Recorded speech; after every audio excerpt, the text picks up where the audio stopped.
Način na koji ljudi traže informacije se zauvijek promijenio. Danas korisnici ne žele samo onu listu plavih kninkova.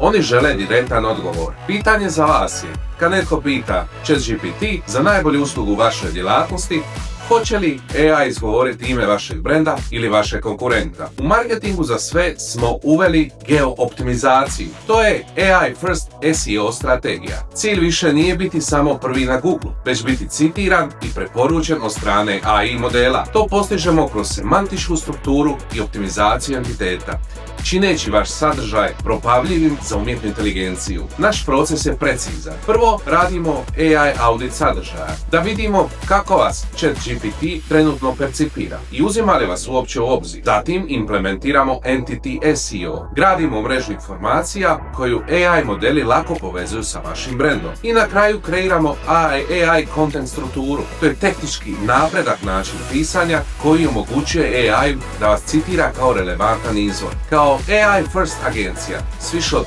15 godina iskustva u SEO ne nagađamo, nego koristimo podatke.